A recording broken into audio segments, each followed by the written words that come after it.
Good afternoon and welcome to this week's episode of Hired. What's the right word to say? I'm excited, I'm happy, I'm honored, and in awe of my guest this week. I'm going to bring out Kristy shortly, but you know, I've talked a lot about video in terms of its presence in the business landscape when it comes to hiring, whether it comes to conducting meetings. And I feel like we're going about this unarmed. We're not fully trained on how to be in front of the camera, to feel comfortable, to feel like our authentic selves. So Kristy's nice enough to come on today and teach us all how to be amazingly authentic in front of the camera. So a little background about Kristy. She spent over a decade being on the side of the lens that scares the majority of us, in front of TV, doing things, the chief weather, doing a reporting kind of on the news anchor, and as a journalist. Ladies and gentlemen, I would like to introduce you to my guest, and at the end of this, if I'm nice, my friend, Kristy Siefkin. Kristy, thanks for coming.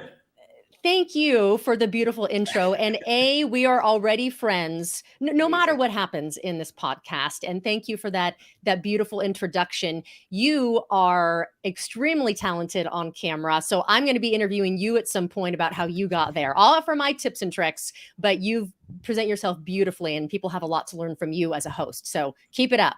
Well, thank you very much. And I'll tell everyone my tricks is just follow Kristy on LinkedIn because she gives them out for free. That is true. That is true.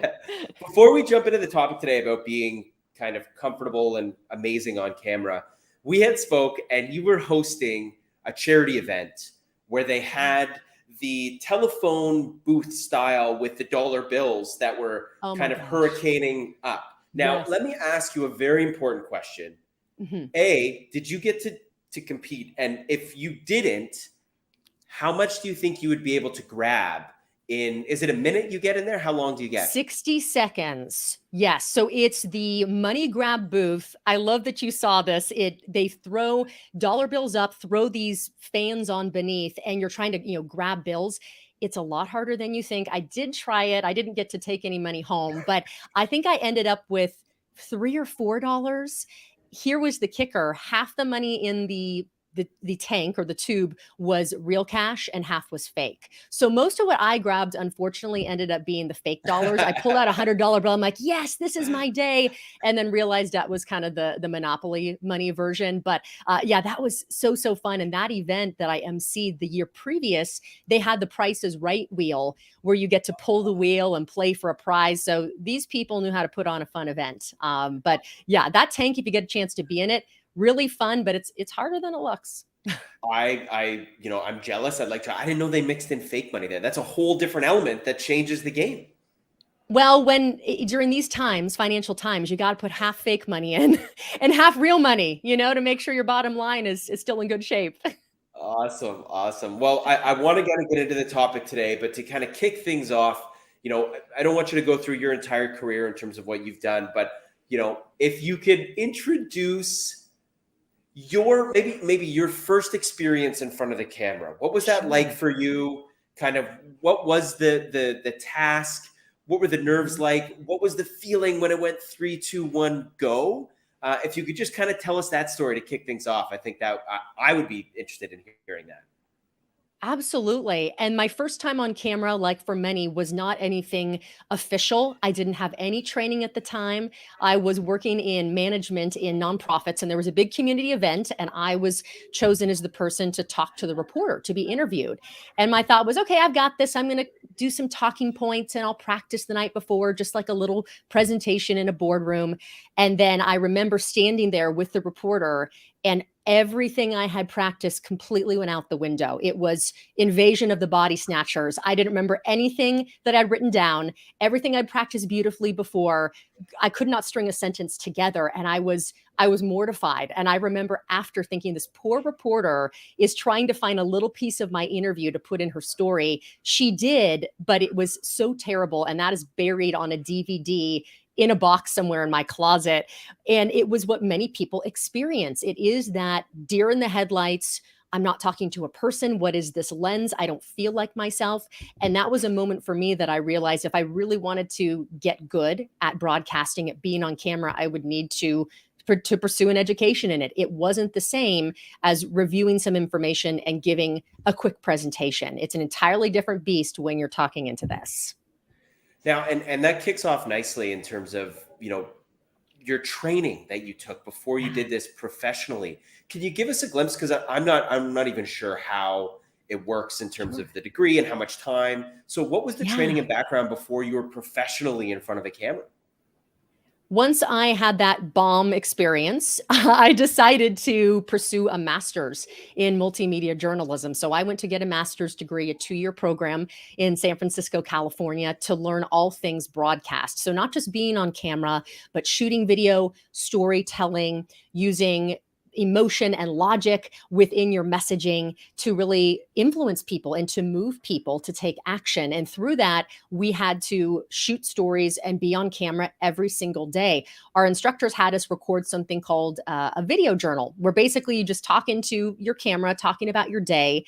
And I didn't really understand the value of it until years later, because what that did was get you comfortable talking into this lifeless lens and really connecting with it as if you're speaking to a person one-on-one. And it's also great to look back and see my much younger, more naive self in those videos. You think of the big issue in the world, 12 or 15 years ago is very different than what we're dealing with now. But it's something that I recommend people do, and was just a piece of education that in daily life you can incorporate. Record yourself on video every single day. So that was a piece of the on camera training that we did casually. All of the formal training then led me to work on air in San Francisco. So while I was pursuing my degree, I also started working for a TV station. And then I got to work for another TV station, and then started doing on-camera work with a startup company that needed somebody to be an on-camera talent for them. So it was all of those things melded together that then primed me to pursue my first full-time work, which was here in Phoenix, Arizona. So as an amateur individual in front of the camera, how long Mhm. did it take till you felt comfortable, till, when they were doing the countdown, 3, 2, 1, go live, you didn't Mhm. get one of those holy crap moments? Like, at what point Panic did you start attacks. feeling really comfortable in front of the camera? Yeah. Probably a year in of doing it every single day. It wasn't to say that I was completely speechless and couldn't function, but it was those amount of reps every single day, incorporating it into my work in not only the studio, but also in my home life, just on my phone or my home camera, that I really started to feel comfortable. Now, that said, there are a lot of things in retrospect that I wasn't taught that I now know. And when I work with clients, they don't have to work for a year to do it. We can do it on a more accelerated basis, but it's something that does take time. It's unfair to yourself to say, hey, I'm going to practice this a few times, do a few recordings, I'll be good to go. The outcome is not going to be what you want, and understandably so, because it does take longer than that.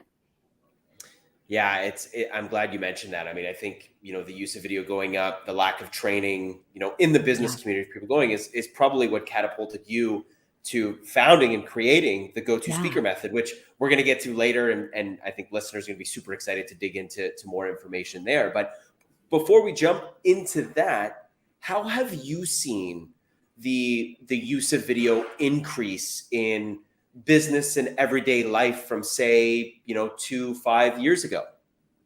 It's been a tremendous increase, not just because of the pandemic, but because companies have gotten wise to the fact that there is no richer media than video to establish trust, to establish authenticity, because you have the combination. I like to think of it as the power triad, if you will. You have the voice, you have the message that's being conveyed, the expressions that are being conveyed through your face, and you also have the gestures. So it's that human connection that's being established through a camera that's the next best thing to being in person with someone. And video itself, as you know, is really powerful. You can have powerful music, powerful imagery, but it is the human face that really draws people in. It's part of our evolutionary biology. We, from the time of our birth, are drawn to look at people's faces and to look for social cues and to know our place in the world and if we're in danger or if it's a positive interaction we're having. And that's why companies are starting to put their employees, their clients, their leaders on camera more and more because they know it's the ultimate marketing tool. So they're doing that in recorded video. That could be collateral for a website. It could be interviews with clients. They're doing it clearly on social media. There's a reason why not just high schoolers are on TikTok. Now we have people in their 90s and 100s with TikTok channels as well. So they're creating collateral there. And then they're also using video in a live streaming setting. So this video podcast that we're doing, LinkedIn Live, Facebook Live, that's allowing us to communicate authentically with me in Arizona and you in Canada. Perfect example. We would have had to fly me out to your studio, which I wouldn't blame you if you didn't want to invest that expense. But that's in the olden days, if you will, what we would have had to do. We don't anymore. We can correspond this way, save time, save money. You don't have to rent the big conference center anymore to have your keynote speaker. You can have thousands of people that are listening and watching someone directly through this camera lens. And also messaging from, I think, really the C-suite. I've started to see a lot of companies recording messages in the C-suite to then disseminate to staff as a way to kind of connect maybe the boots on the ground workers with those in the higher echelons. Those individuals who never cross paths now can feel connected because of video. And I love the last point and something you said about, how we're gravitated towards faces. And I think, when we read something, we interpret that for the mood we're in now. So you and I can read the same message and interpret it completely differently. Whereas if it's a video, you can control the narrative and there's less of that because you can see the facial kind of expressions and things that way. Right. Now, does that make it challenging when you're on video and you don't have the other side to work off of? If you're doing a video where you're speaking to people, but you're not actually speaking to people, you're speaking to a camera, is that a challenge? How do you overcome that when you're just so used to it's a give and take, a conversation? It is the ultimate challenge not to have the other person responding. And that's a big piece of why people struggle when they go on camera to start. We're used to seeing someone smiling or someone nodding or someone looking confused, getting the cue on the other side that, okay, I need to navigate what I'm saying, move it over here or move it over there. We don't have that. And it's one of the things that deters people from even trying this. They go on camera the first time, they become the deer in the headlights. They don't look like themselves. They don't sound like themselves. And they say, I never want to do this again. That's not me. That's awful. And that's the worst thing you can do is just shut the book and not revisit it, because there are techniques to become more comfortable.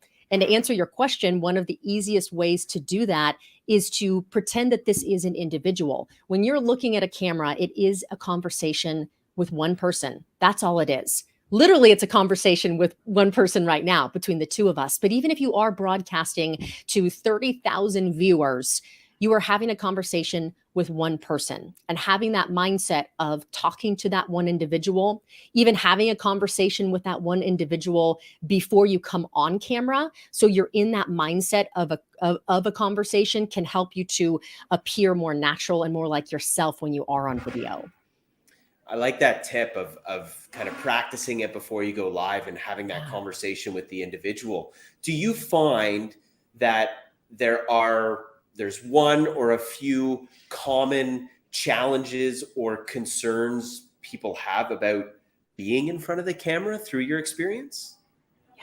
I think all of us are afraid of judgment, and there is no greater way to be judged than when people are looking at you, listening to you, and thinking about the message. So within the context of video, we have all these angles from which people can potentially attack us. But here's the secret that I always share with clients.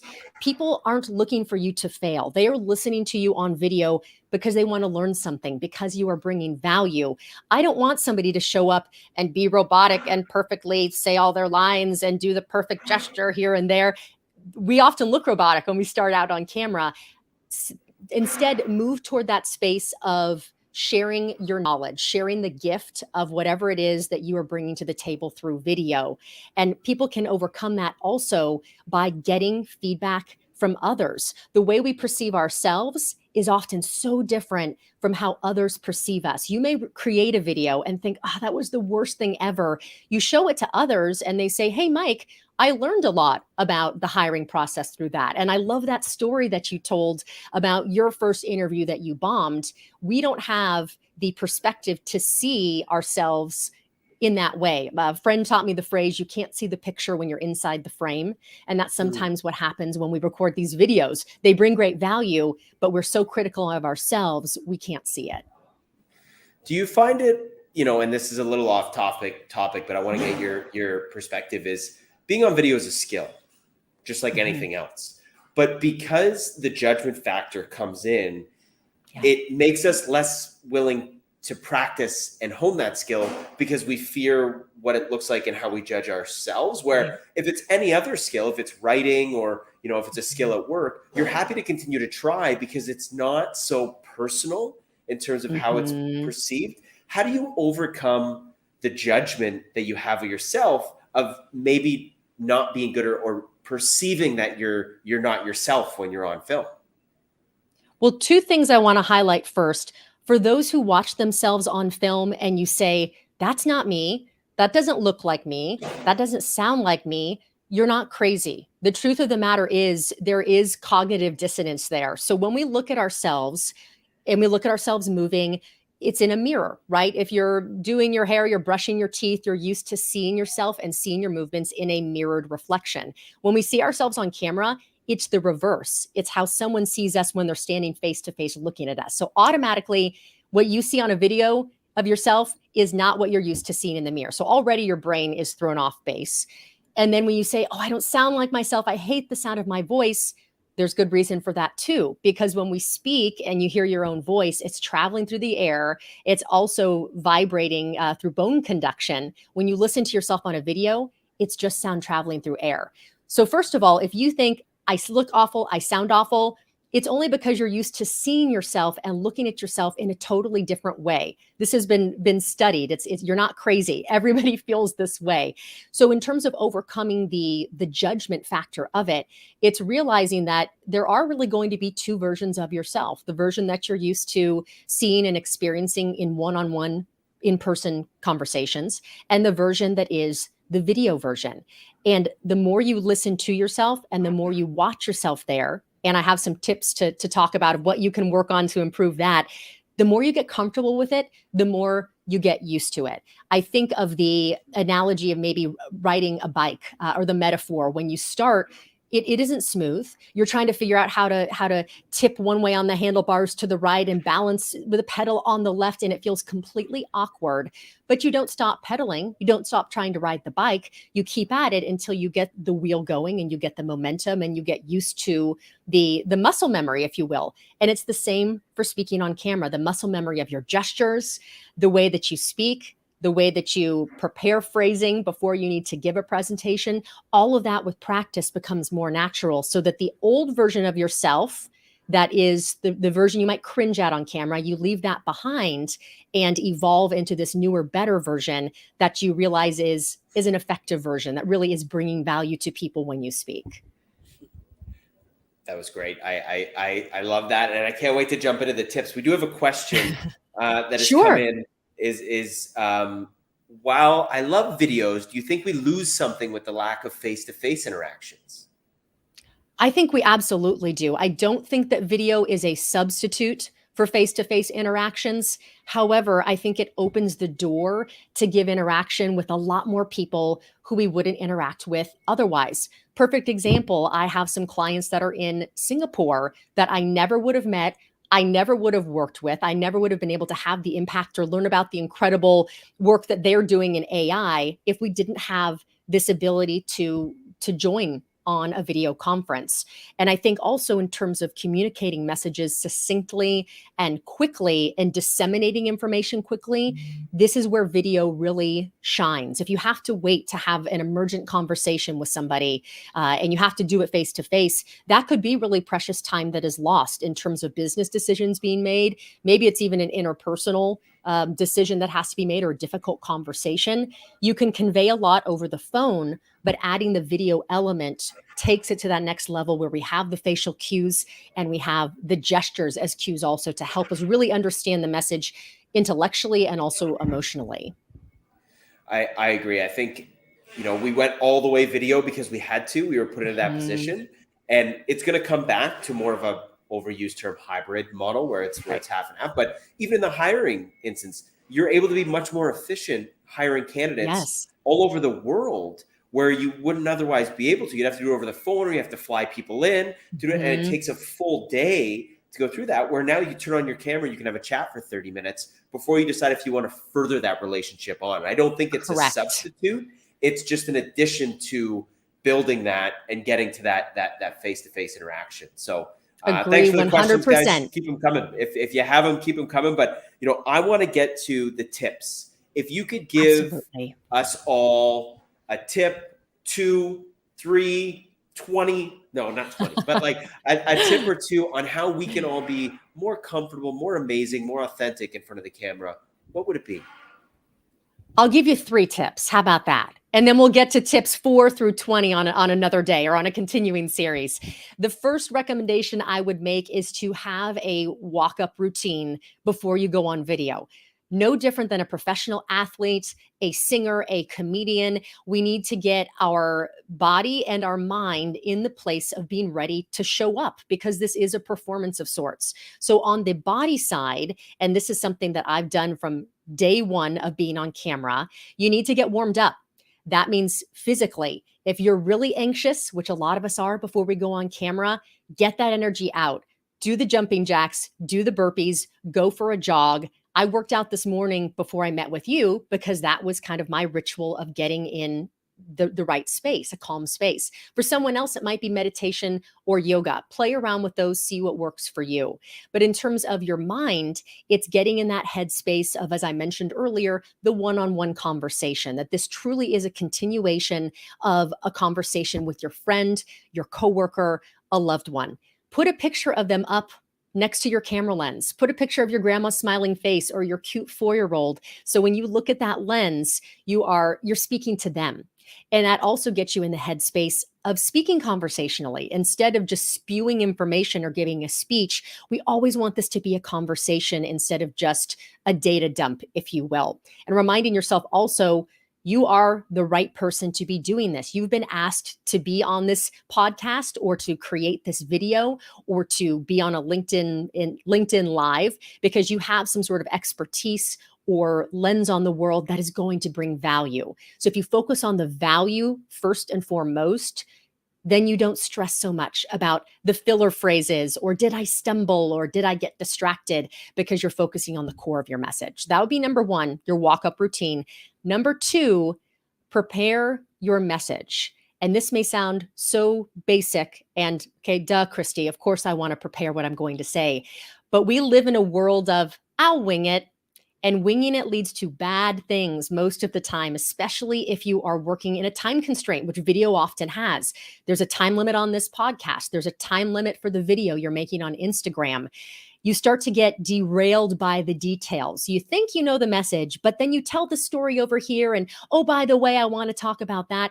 Your audience gets lost. So when you prepare your messaging, think of the one thing that if your audience forgot everything else, what is the one key message that you'd want them to remember? And that's a lot of the work I do with my clients, is crafting messaging that people will walk away, remember the overarching theme and story, and the details can be supplemented. Somebody can always Google something or you can send them material afterward, but make sure the message is clear and concise. And then finally, and this is the tip number 3 that people hate, get on camera every day. Practice and get the feedback. You want to record yourself and see, do you have lots of filler words? do I speak really softly and you can't really hear what I'm saying? If I'm in an office chair, do I have the swivel? This is a big one a lot of people do and don't realize. Do I get nervous and I play with my watch? Do I speak in a monotone and deliver information this way the whole time? You may not realize you do any or all of those things until you watch it. And as painful as it is, that's the only way we can get better is to watch it and bring in somebody who knows you, someone who knows your humor, knows your storytelling style, knows your speaking style. Have them watch it with you and say, you know, Kristy, I'm not really seeing, usually you're really energetic. You seem flat here. Or, gosh, you're talking so fast. I can't understand the concept. As we internalize that feedback, we get better and better and incorporate it in an easy way. You don't have to give a business presentation every day. You can take your phone, prop it up on the washing machine as you're folding laundry and talk into the camera about something great that happened to you that day, or talk about what your goals are for this next year. Do it in just a conversational, casual way. And as you get used to speaking to the camera that way, that skill set and that comfort is going to carry over to speaking in a business setting too. Those 3 tips were extremely valuable. In my head, I was like, I got to write these down, but I'm just going to go back and listen to them. You're all over recording again. it. You got the show. Exactly. Kristy, those are fantastic tips. I mean, the comments are coming in. Love the idea of a walk-up routine. Someone says they think they need a walk-up song, like a baseball player. Absolutely you can. What would be yours? What would be your walk-up song? I just had to pick a walk-up song for an event that I emceed. And what did I end up picking? I picked Pharrell's Because I'm Happy. It's kind of mellow, but I'm a happy person and it's kind of chill and gets you in that mindset of maybe just, you know, walking down the street, having a good time, or you're at the beach, enjoying time with friends. So that gets me in that positive mind space instead of, oh my gosh, am I going to remember my message? Am I going to be asked a question I don't know? Just kind of zen out. How about for you? What would you pick? So I just finished the show We Crashed. Have you seen this? The Yes. story Oh my gosh. So good. Of Adam Newman and Katy Perry Roar. Like it was, you know, and I want to know if it's actually true that he had it playing every time he showed up to the office. Because if he did, that's amazing. Like imagine having a walk-up song for your day, and like when you get off the elevator, your song is playing. Like, so now, why don't you have him on the show and ask him, Mike? I should. So now I play it walking in, and it makes me smile because I like to think of it's in funny context of the show, but also like how great it is that someone has that in their life of a walk-up song. So that would definitely be mine. We all should do that. Annette says, "Don't Stop Believing" by Journey. That's a great one. Like that one is good. So good. That's a really good one. Mine's way too mellow. I need something more pumped up. These are great recommendations, everyone. Dancing in the Streets. Yeah, I like it. Oh, that's a good one too. Yes. Good one. So, you know, in terms of, and I know we've taken up your time and this has been great. I think, you know, there's enough here. We're going to have to do another episode eventually for sure. I'd love to. There's a lot of stuff, but where can people find you? Can you tell us a little bit about, without giving too much of the secrets, of the go-to speaker method that you created and founded, and how people can interact with you, where they can find you, and how they can learn how to be as amazing on camera as you are? Oh, well, thank you for that.